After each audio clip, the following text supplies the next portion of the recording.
another countdown. How are you percolating? All right, we're getting closer. We're getting closer. Oh my goodness, we're getting closer. This is day 22, I believe. Yeah. So we're getting closer. Matter of fact, let me get a little closer to the camera. Anyways, today, I want to talk about some of the things that were different for me growing up. One of the things that made it hard for me, well, at least in my head, that made it hard for me growing up as a child was the culture or the subculture that I grew up in the Black community, is the denomination of the church that I grew up in. So I've said before that I grew up Kojic, Church of God in Christ, if you're not familiar with what that is. There were more don'ts than there were do's. And we weren't always given what we could do. It was always stressed more on what we could not do. Now, as I've said before in another video, I kind of like the heart of the founder of what he put together in that particular denomination, religion, whatever you want to call it. When I read up on him, and we really had to study him, I understood his heart, and I also understood the decisions that he made were based on life as it was for us in that particular day. I did not come around until he had transitioned 8 years before I arrived to Earth. So there was 8 years in between him leaving and me arriving. And what I remember was there were so many don'ts. They were always throwing down our throats about what we could not do. You can't do this. You can't do that. You can't go here. You can't go there. And my question was, well, what can we do? Where can we go? Because it appears like all we can do is go to church, go to school, and come right back home. And that was it. I didn't like that. I did not like that at all. That was like, I had already made up in my mind when I got a certain age, that was going to change. And I meant that. So you know how there are some things that you want in your life, but your parents don't want them in your life. And you get to a certain age because they've already told you, when you get to such and such age, you can make that decision. Well, for me, the first thing was earrings. The second thing was tattoos. That was the second thing that I wanted. And yeah, so my mother and I had talked. She said when I was 16, I could get my ears pierced because I hated, no, not when I was 16. I take that back. I was 18. She told me at the age of 18 that I could have my ears pierced because that was just something she wasn't going to do. And with the culture that we were in, they weren't looked upon too well for the women, because then you would get this label of Jezebel. Yeah. And especially if they were red, anything red. You couldn't wear red polish, red lips, red makeup, red clothing, or whatever like that. That's just what it was, you know. It's not like that today, because pretty much people wear what they want. Nails, nail color, lip color, makeup, clothing, anything like that. And there's no Jezebel label that's put on that person because of that. But that is what it was like for me growing up in the 70s. That was the mindset of the people at the time. Today, it's a lot different. My nieces and my nephews do not have to experience any of the things that I had to experience growing up as a child. It was also frowned upon us to, we could not go to the movies because it was dark and only people do certain things in the dark. And I'm like, first of all, that's not even on my mind. So I had a really serious conversation with my mother about that. And, she, my mother, she agreed. But she was not into dealing with a whole lot of backlash on a lot of stuff unless it really, really, really, really affected us in a way where she would have to take the responsibility of the consequences of those things. So one of those things was when I was in the 6th grade. I was her eldest. So, of course, whenever it came to me elevating somewhere, everything was new to her. It's like she had to get used to something all over again. I was always the one carrying her into this unknown because I was her oldest. So she stayed nervous a lot when it came to that. And I understood that. It didn't always make me happy, but I understood it. So in the 6th grade, this is when in junior high, you're now required to wear gym clothing, specifically the ones that the school tells you to wear. So I was in junior high, our school colors were green and white, and the appropriate clothing was a white t-shirt and green shorts trimmed in white with the school's logo on them. So that's what she did. And she said some of the women in the church were like, I know you're not going to let your girl have her legs shining all like that, this, that, and the third, whatever like that. All she got to do is get some extra long dresses. And I remember my mother. Oh my God. She became my hero. My mother went to bat. And at this time, my mother was a single mom.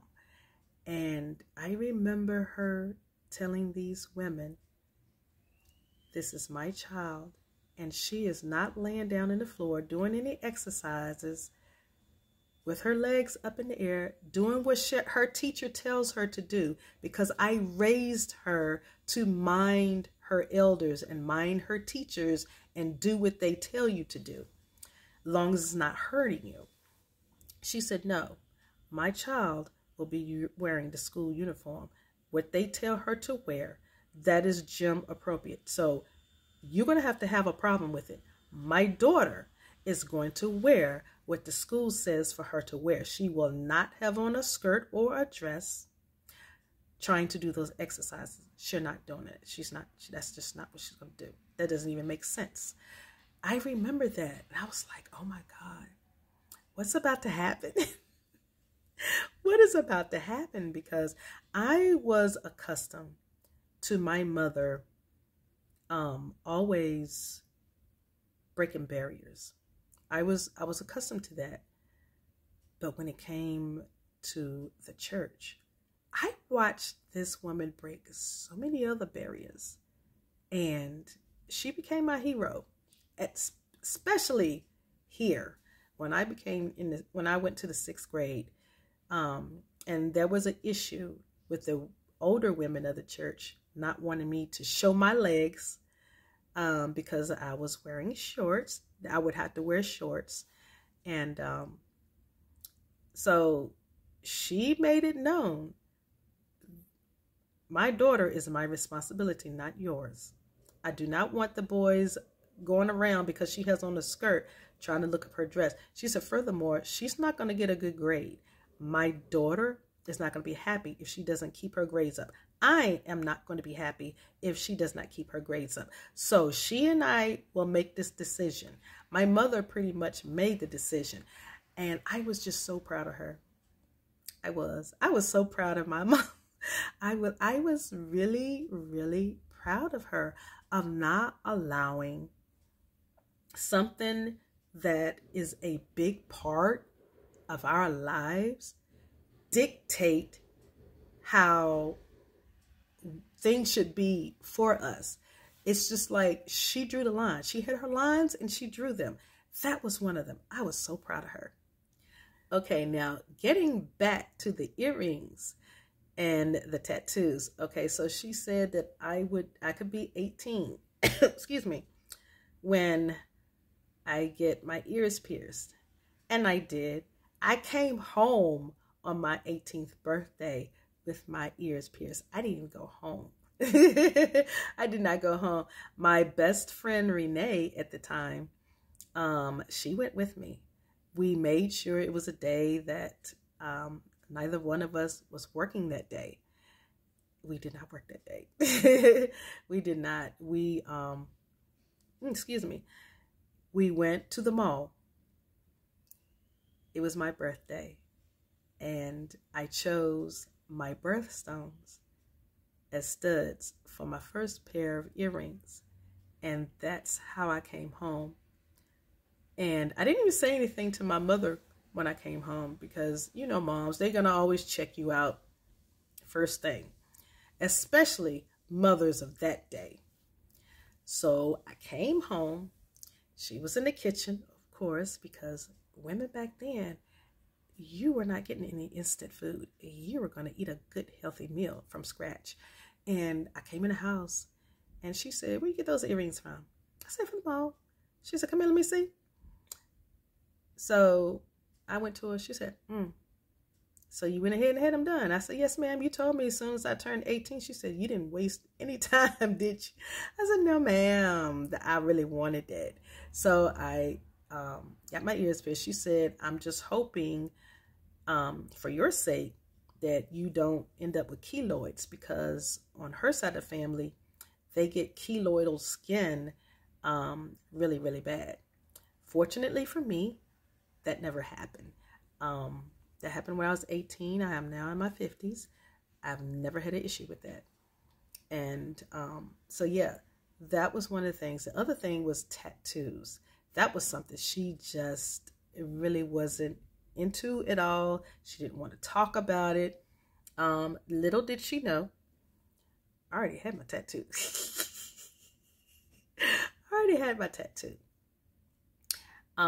It was my volleyball number, and that was my favorite number. That was my number I chose, and it wasn't in a place where you could see it. It was in a place where it wasn't readily going to be shown. I actually had to take my clothes off for you to see it. And that's the way I wanted it, because it was something for me.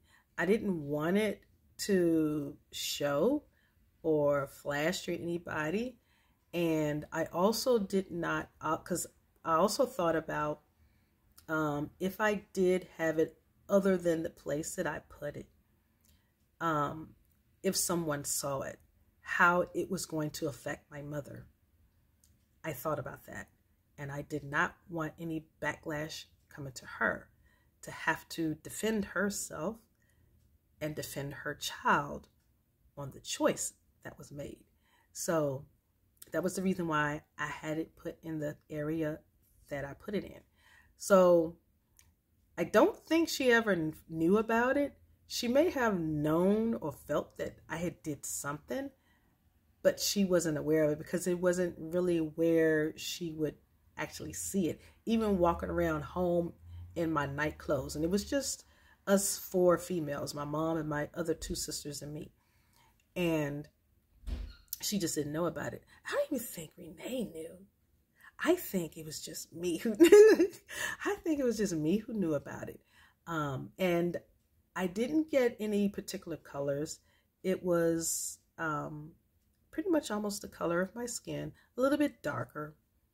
As I aged, and I lived on my own, I decided, hey, I want it colored in. So um, I had it blackened. I wanted black. So, and I wanted it to show, but it was still something for me. It was still something just for me because that's what I wanted. So yeah. Since then, now I've had more tattoos. I have, hold on, 1, 2, 3, 4, 5. I have 5 altogether. And each one of them have their significance. There's a reason, the reason why I chose each one. Each one of them represents a part of my life. Like the first one that I was telling you, that represented me as an athlete, and my favorite number. That's just, I do everything by 2s, and that's just what I wanted. That's what I wanted. That's all there is to it. That's what I wanted. And then I got a few other things, but they are symbolisms of different benchmarks in my life. That's the reason why I wanted them. I wanted to benchmark, and that way as I age and as I go on about my life and my clothing evolved, and if someone happened to see it and they were like, hey, you have such and such and such, yeah, tell me about it, because there's always a story behind someone's tattoos. And I would share them what this means to me in my life. Everybody has these pivotal moments, and that's how I wanted to remember mine, because I had worked so many years in gerontology, and I saw how people did things to try to remember things that they did when they were younger, when they age. And that's how I wanted to remember things. I remember a lot by color and by pictures and by sound, those 3 things. And so I wanted some of all of that. And having those in tattoos does that for me, because it's important for me to remember different things in my life, especially if you want to earmark it. Some things are so important that you want to earmark because it shows where there was some maturity in your life. And for me, that was important.